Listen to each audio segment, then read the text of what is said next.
महारानी की जय हो। आपने बुलाया मुझे? हाँ चित्रा, राजकुमार प्रहलाद असुर सभागार में पधारने वाले हैं। तुम राजभवन के बाहर जाकर उनकी प्रतीक्षा करो और जैसे ही उनका रथ आए मेरा संदेशा दो कि सभागार जाने से पहले मुझसे एक बार अवश्य मिल लें। जो आ गया महारानी। देखना वह मुझसे मिले बिना सभागार न जाने पाए। महारानी के आदेश का पालन होगा।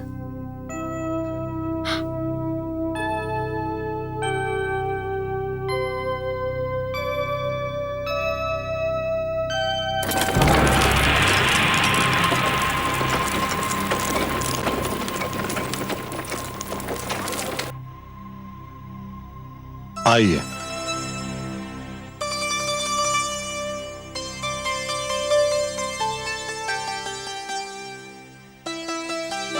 चलो सारथी। राजकुमार की जय हो। क्या बात है? राजमाता चाहती हैं कि भगवान के सभागार में जाने से पहले आप उनसे अवश्य मिल लें। गुरुजन, आप अतिथिशाला में विश्राम कीजिए, मैं माताजी से मिल के आता हूँ।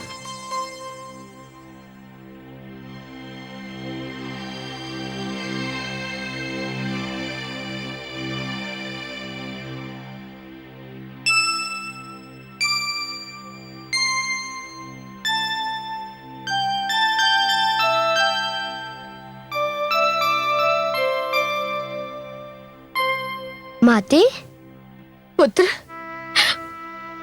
मेरा पुत्र, मेरे प्राण, मेरे नैनों की ज्योति, बस एक बार मेरी एक बात मानेगा? कहिए माते। अपने लिए ना सही, मेरे लिए, अपनी माँ के लिए, मन से ना सही, केवल मुख से एक बार अपने पिता को भगवान कह दे पुत्र। मन में तू जो मानता है वही मान, एक बार मुख से कह दे। माते, अब एक बात मैं पूछूं? क्या? यदि आप किसी के विषय में ये सुन ले कि उसके मुख पर कुछ और रहता है, मन में कुछ और, तो आप ऐसे व्यक्ति के विषय में क्या सोचेंगी? क्या आप ऐसे व्यक्ति को ढोंगी नहीं कहेंगी? माते, क्या आप चाहेंगी कि आपका पुत्र, आपके नैनों की ज्योति, एक चरित्रहीन व्यक्ति के रूप में जाना जाए, जिसके मुख पर कुछ और रहता है, मन में कुछ और? पर पुत्र, वो तुम्हारा वध कर देंगे, तुम्हें मार डालेंगे। यदि विधाता ने मेरी मृत्यु का रूप निर्धारित किया है और मेरी मृत्यु के लिए आज ही का दिन चुना है, तो माते, मैं मुख से कुछ भी कहूँ, मुझे आज ही मरना होगा। और यदि मुझे आज नहीं मरना है, तो मैं मुख से जो भी कहूँ, मुझे आज कोई नहीं मार सकता। माते, माँ से पुत्र को बल मिलता है। ईश्वर पर विश्वास के पश्चात आप ही का प्यार मेरी सबसे बड़ी शक्ति है। चलिए माते, पिताश्री प्रतीक्षा कर रहे होंगे।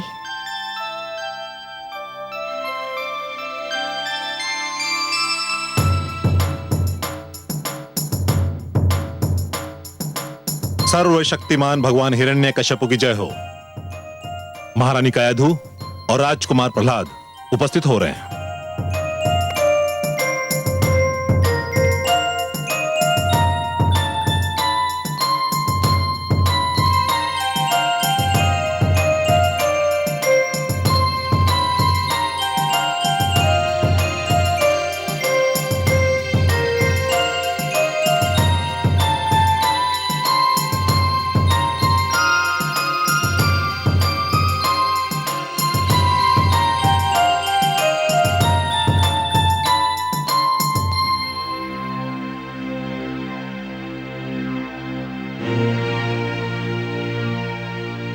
मैं पूज्य पिताश्री के दर्शन पाकर धन्य हो गया।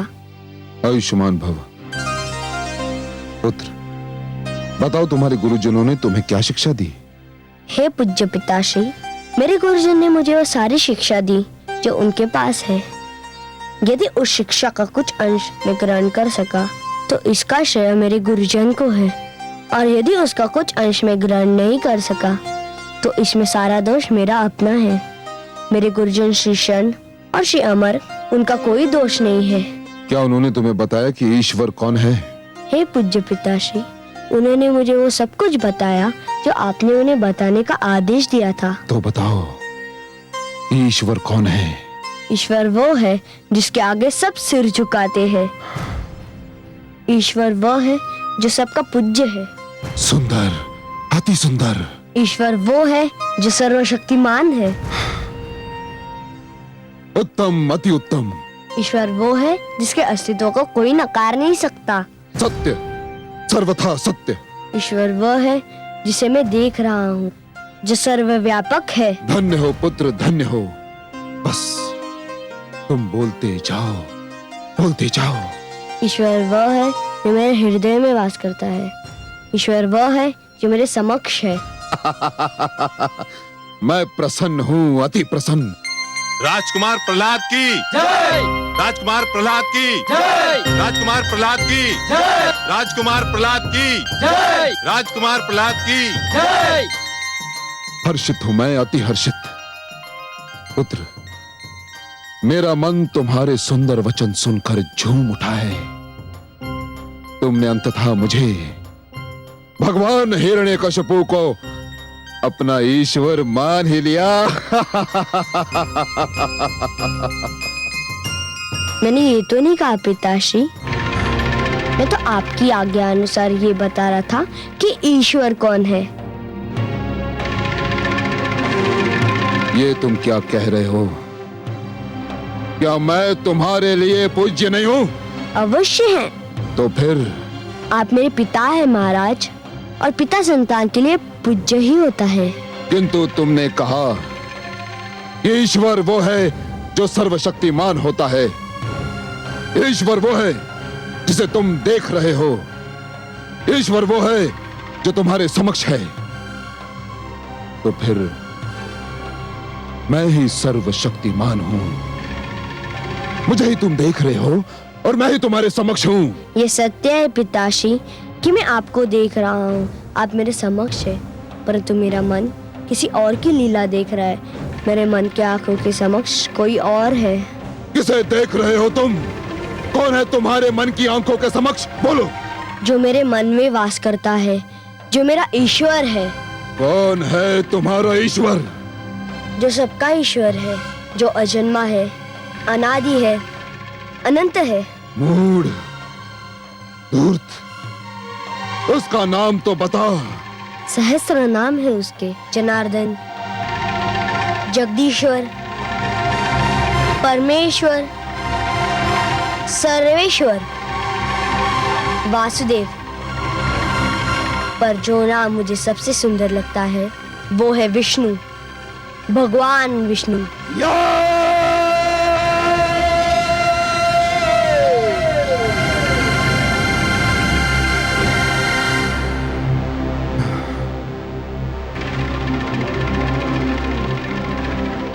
हे दुर्बुद्धि, दुर्मते, अभागे, किसने दिया तुझको ये उपदेश? किसने दिया? पिताश्री, हृदय में बसे हुए भगवान विष्णु तो जगत के उपदेशक है, परमात्मा है। उनके सिवा कौन किसी को कुछ सिखा सकता है? तो तू अपने विष्णु के सिवा किसी और को ईश्वर मानने को तैयार नहीं? हाँ नहीं पिताश्री, जिसने श्री विष्णु को ईश्वर मान लिया हो वो किसी और को ईश्वर कैसे मान सकता है? सामंतो, देखते क्या हो, बंद कर दो इस धूर्त का। नहीं महाराज, दया कीजिए इस पर, दया कीजिए। जो विष्णु को भगवान मानता हो वो किसी भी दया के योग्य नहीं है। ठीक कहा स्वर भानु ने। सामंतो, मेरे इस मूढ़ पुत्र पर खड़क के ऐसे प्रहार करो किसके शरीर के टुकड़े टुकड़े हो जाएं। प्रहार करो इस पर। नहीं महाराज, आपका पुत्र है प्रहलाद, अपने पुत्र को क्षमा कर दीजिए। ये मेरा पुत्र है? नहीं, ये तो विष्णु का दूत है, मेरा बैरी है, राजद्रोही है। सामंतो, बंद कर दो इसका। हे आसु सामंतो, जो भगवान विष्णु मुझ में है वह तुम्हारे भीतर भी है और इन शस्त्रों में भी है। ओम नमो नारायण ओम नमो भगवते। देखते क्या हो, वध कर दो इसका। क्या हुआ महादेवी? करुणा सागर, असुर सामंतों के इतने सारे खड्ग और बेचारे प्रहलाद का अकेला कोमल शरीर, कितना अत्याचार हो रहा है, देखा नहीं आपने? और प्रहलाद ने क्या कहा सुना नहीं आपने? उसने तो कहा कि उन असुरों के भीतर भी मैं हूं। जब वो भयभीत नहीं है तो आप भयभीत क्यों हैं? तनिक इस अनुपम दृश्य को देखिए तो सही। ओम नमो नारायण ओम नमो भगवते वासुदेवाय। प्रहार करो इस पे, प्रहार करो। ओम नमो भगवते वासुदेवाय। ओम नमो नारायण ओम नमो भगवते वासुदेवाय। ओम नमो नारायण ओम नमो भगवते वासुदेवाय। ओम नमो नारायण ओम नमो भगवते भैरव, वासुदेवाय। क्या हो गया तुम्हारे शस्त्रों को? क्या इनकी धार पलट गई? अब खड़े खड़े मेरा मुंह क्या देख रहे हो? समाप्त कर दो मेरे बैरी को, समाप्त कर दो इसे। नहीं, रुक जाइए सामंतगढ़। आपने एक बार प्रयास करके देख लिया, कुछ नहीं बिगाड़ सके मेरे पुत्र का। अब मैं तुम्हें दोबारा प्रयास नहीं करने दूंगी। महारानी, हट जाइए बीच से। मेरे और मेरे शत्रु के बीच आने का किसी को अधिकार नहीं, फिर चाहे वो मेरी पत्नी क्यों ना हो। महाराज, मैं आपकी पत्नी अवश्य हूँ, परंतु मैं प्रहलाद की माँ भी हूँ। एक माँ को अपने पुत्र की रक्षा करने का पूरा अधिकार है। मैं भी पिता हूं इसका, मैंने भी प्रेम किया था इससे, किंतु इस धूर्त ने विष्णु को अपना ईश्वर मानकर मेरे प्रेम को घृणा और क्रोध में बदल दिया। मैं इसे कदापि क्षमा नहीं कर सकता, कदापि नहीं। आप हट जाइए बीच से। आप क्षमा नहीं कर सकते क्योंकि आप पिता हैं इसके। मैं इसका वध नहीं देख सकती क्योंकि मैं माँ हूँ इसकी। मैंने इसे अपने गर्भ में पाला है। इसके जन्म पर प्रसव पीड़ा सही है मैंने।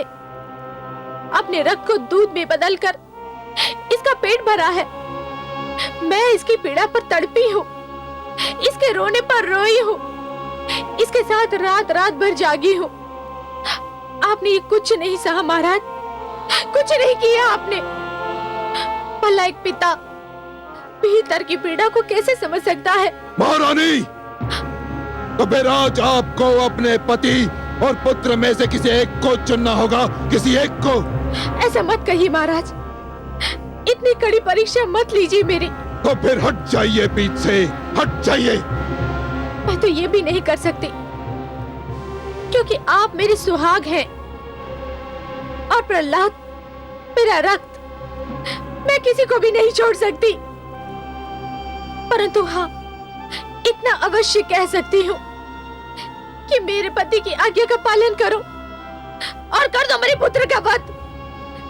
किंतु उससे पहले मेरे तन के टुकड़े टुकड़े कर दो मेरे तन के टुकड़े।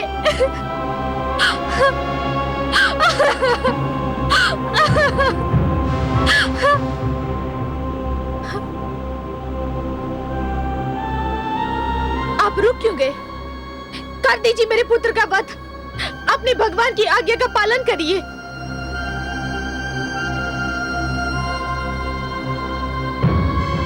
जाने दीजिए भगवान, छोड़ दीजिए। नास्तिक प्रहलाद के साथ अपनी प्राण प्रिय महारानी से भी हाथ धो लेना बुद्धिमत्ता नहीं है। जीवन मृत्यु के प्रवेश के लिए अनेक द्वार रखता है। मृत्यु किसी भी द्वार से प्रवेश कर सकती है। अपनी सेवा का कुछ अवसर मुझ तुच्छ सेवक को भी दीजिए। इस समय प्रहलाद को छोड़ ही दीजिए। पर ये दुर्मति मेरे राज्य में नहीं रह सकता। कैसे रह सकता है? विष्णु के दूत और भगवान हिरण्यकशिपु के पुजारी एक ही चार दीवारी में कदापि नहीं रह सकते। सामंतो, मेरे इस अभागे पुत्र को राज्य की सीमा से बाहर खदेड़ दो और घोषणा कर दो कि जो भी इसे जल देगा, उसे जल प्राप्ति के सारे साधनों से वंचित कर दिया जाएगा। जो भी इसे अन्न देगा उसके अन्न भंडार फूंक दिए जाएंगे, और जो भी इस बालक को अपनी छत के नीचे आश्रय देगा उसके घर का विध्वंस कर दिया जाएगा। घोषणा कर दो और ले जाओ इस दुष्ट को मेरे आंखों के सामने से, ले जाओ इसे।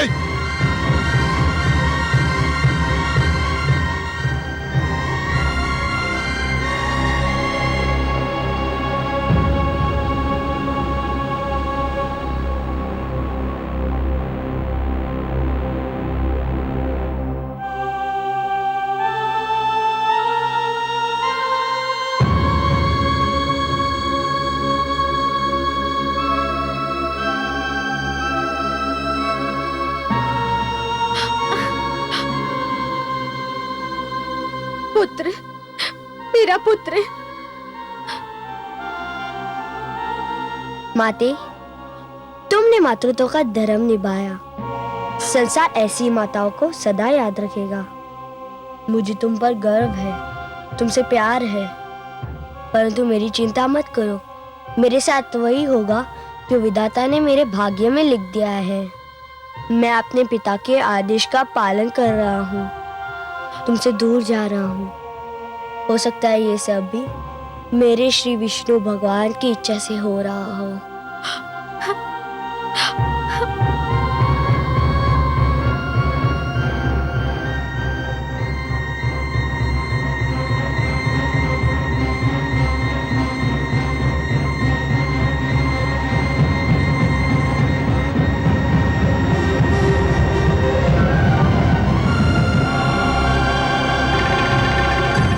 हे कमल नयन, पुत्र प्रहलाद को दुष्ट हिरण्यकशिपु ने अपने राजभवन से निकाल दिया है। अन्न, वस्त्र और आश्रय के सारे द्वार उसने बंद कर दिए हैं। परंतु वो क्रांतिकारी है महादेवी। क्रांति करके समस्त संसार को बदलने निकला है वो। अरे महादेवी, जो क्रांति करके समस्त संसार को बदलना चाहता है उसे सबसे पहले स्वयं को बदलना पड़ता है। फूलों की सेज को छोड़कर एक क्रांतिकारी को पथरीली खुरदरी भूमि को अपनी शैया बनाना पड़ता है। राजभवन का सुखद जीवन भूलकर कांटों की राह पर चलना पड़ता है। क्रांति की पहली मांग है त्याग, और त्याग की पहली मांग है सहनशीलता। अब देखना यह है महादेवी कि पुत्र प्रहलाद त्याग और सहनशीलता की परीक्षा में कितना सफल होता है। परंतु हे कमल नयन, प्रहलाद तो बिल्कुल अकेला है। उसका साथ देने वाला कोई भी नहीं है। सभी तो उसका विरोध कर रहे हैं। हर क्रांतिकारी शुरू में अकेला ही होता है महादेवी। सारे उसके विरोधी होते हैं, परंतु जैसे जैसे उसके विचारों का ताप बढ़ता जाता है, विरोध का हिम पिघलने लगता है। उसके विचारों से सहमत होने वालों की संख्या प्रतिदिन बढ़ती जाती है। हाँ, इसमें समय अवश्य लगता है। पत्थर के कण को रत्न बनने के लिए बहुत यातनाएं झेलनी पड़ती हैं महादेवी। और फिर वो अकेला कहां है? उसका विश्वास उसके साथ है, और जहां विश्वास है वहां मैं हूं। जानती हूं मैं, परंतु हिरण्यकशिपु को ये नहीं करना चाहिए। कैसा कठोर है वो, पिता होते हुए भी अपने ही पुत्र पर इतना घोर अत्याचार। कैसा पिता है ये दुष्ट। हिरण्यकशिपु क्या जाने महादेवी कि स्वयं अपने पुत्र प्रहलाद को अत्याचार का लक्ष्य बनाकर वो अपने ही लिए महाविद्रोह का निमंत्रण दे रहा है। उसका हर बढ़ता हुआ पग उसे उसके पतन के निकट ले जा रहा है।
भगवते वासुदेवाय।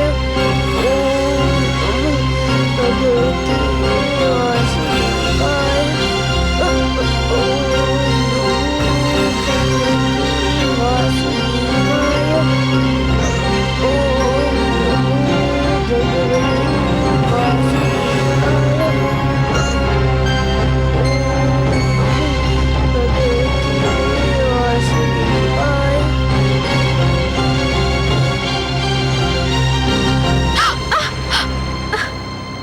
हे भगवान, ये रक्त कैसा? हो ना हो मेरा पुत्र किसी संकट में है। न जाने क्या बीत रही होगी उस पर।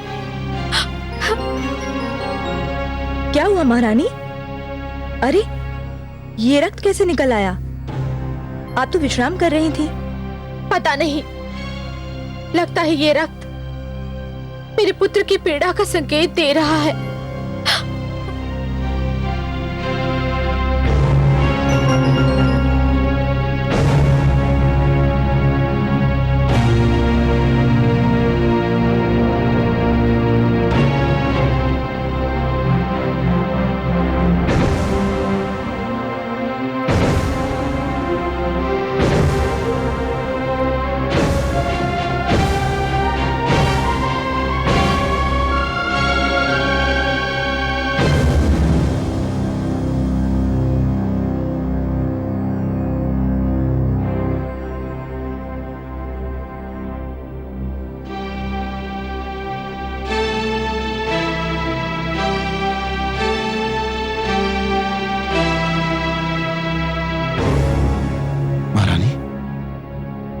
ये क्या हुआ?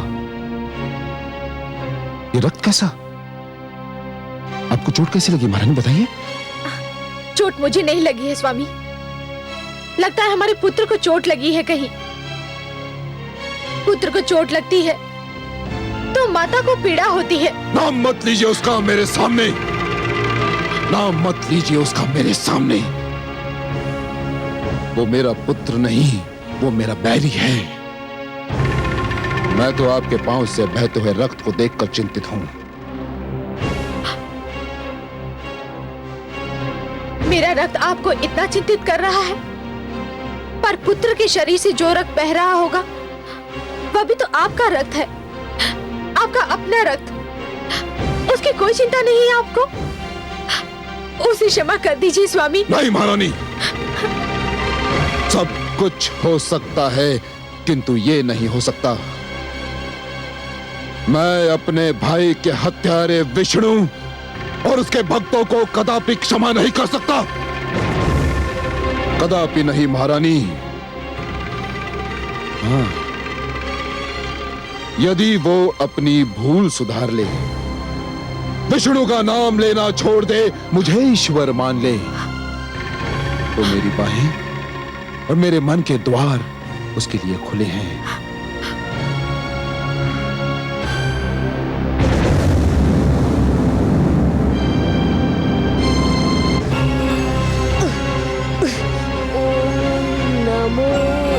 भगवते वासुदेवाय। ओम नमो भगवते वासुदेवाय। ओम नमो भगवते वासुदेवाय। ओम नमो भगवते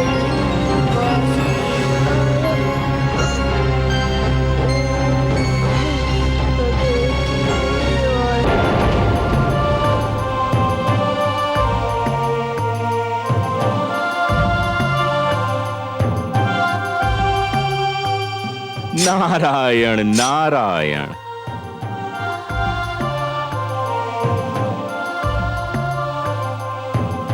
प्रणाम देवर्षि। आयुष्मान भव। पुत्र, कांटों पर क्यों चल रहे थे? तुम अपना मार्ग बदल भी तो सकते थे। गुरु अपने ही पढ़ाए पाठ को भूल जाने को कह रहे हैं। हे देवर्षि, आप ही ने तो कहा था कि विश्वास का मार्ग कभी ना छोड़ना, वासुदेव को कभी ना भूलना।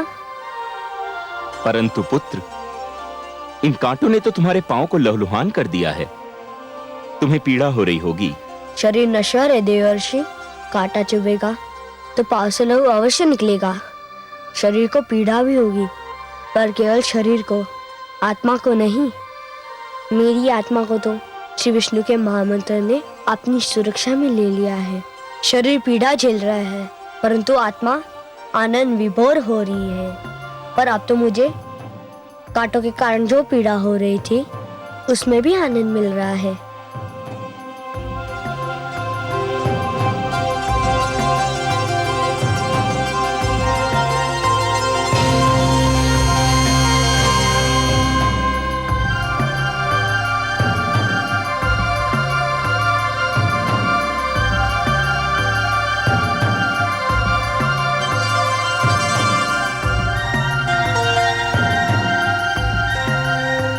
यह क्या किया आपने देवर्षि? यह रक्त तो मेरा साहस बढ़ा रहा था, यह पीड़ा तो मुझे आनंद दे रही थी। धन्य हो पुत्र। आज ज्ञात हुआ कि सत्य के मार्ग की यात्रा में कुछ ऐसे क्षण भी आते हैं जब पथिक आगे निकल जाता है और मार्गदर्शक पीछे छूट जाता है। तुमने तो मुझ जैसे मार्गदर्शक को भी पीछे छोड़ दिया। मुझे केवल अकेलापन सता रहा था, आप आए तो मेरा अकेलापन दूर हो गया। मैं तो केवल एक हूं पुत्र। तुम्हारा अकेलापन दूर करने के लिए तो पूरा एक दल तैयार हो चुका है। नारायण नारायण।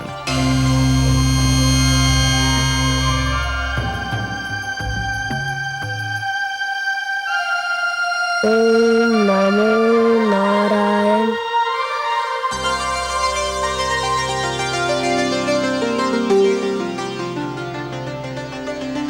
शिष्यों ठहरो।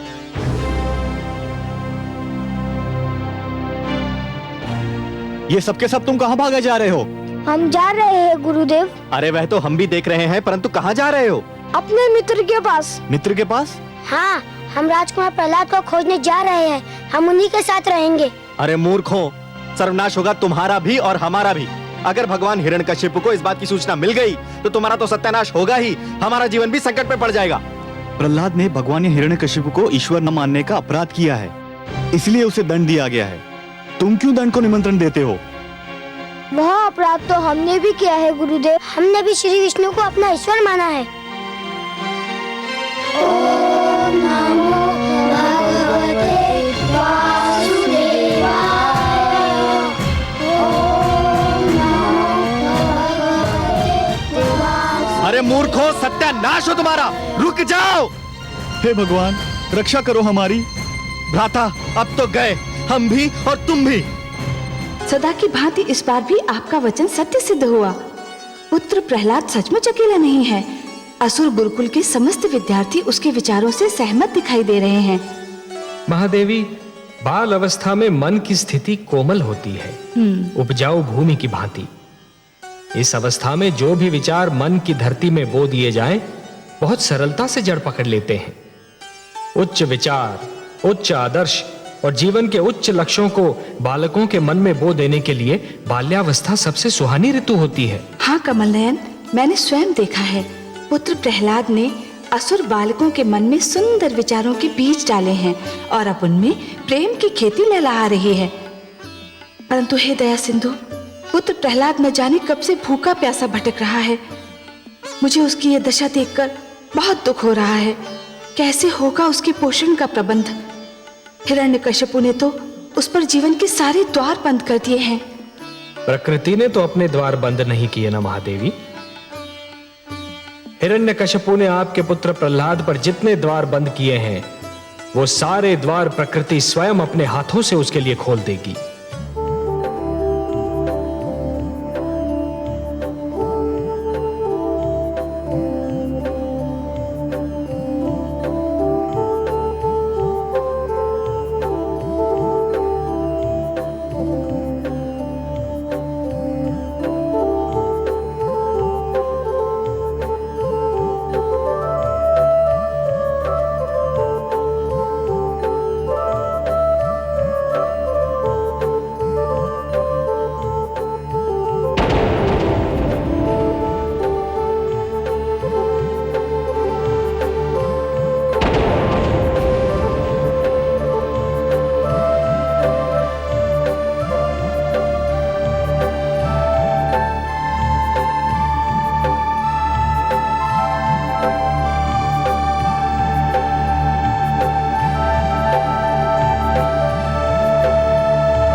हे भगवान विष्णु, यदि आपकी यही इच्छा है कि मैं कुछ ना खाऊं, कुछ ना पीऊं, भूखा प्यासा ही रहूं, तो यही सही। मैं आपकी इच्छा के आगे सिर झुकाता हूँ। मैं भूखा प्यासा रहकर भी आपका नाम जपता रहूंगा, आपके नाम का मंत्र पढ़ता रहूंगा। ओम नमो भगवते वासुदेवाय।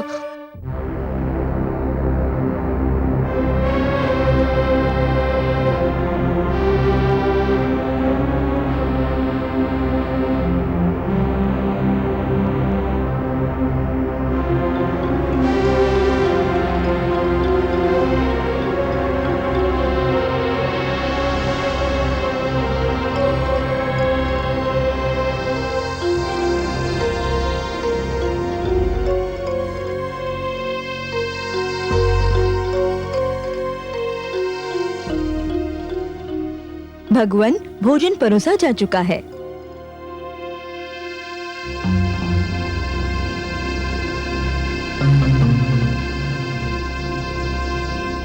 आइए महारानी।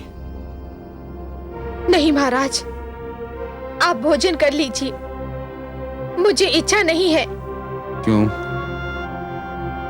जब ये ध्यान आता है कि मेरा लाल भूखा प्यासा कहीं भटक रहा होगा, अन्न के एक एक दाने और जल की एक एक बूंद को तरस रहा होगा, तो ये स्वादिष्ट व्यंजन, ये भोजन मुझे विष दिखाई देता है।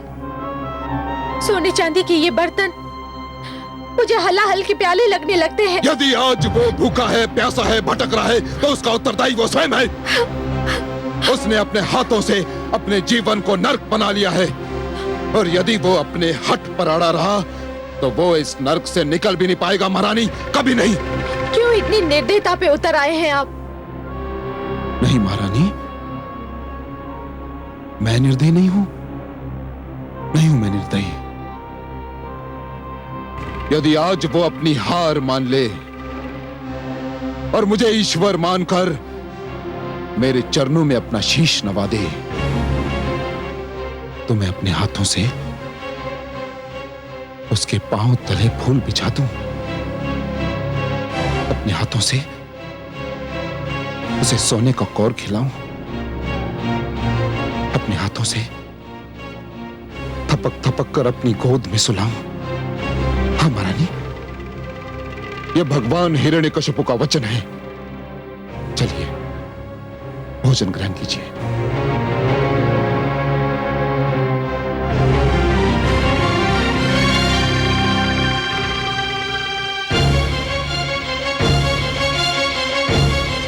स्त्री, मैं भगवान होकर तुझे समझ नहीं पाया, तुझे कोई समझ नहीं सकता। अहंकार की आग में भस्म हो गया प्यार, पिता पुत्र के बीच में खड़ी हुई दीवार,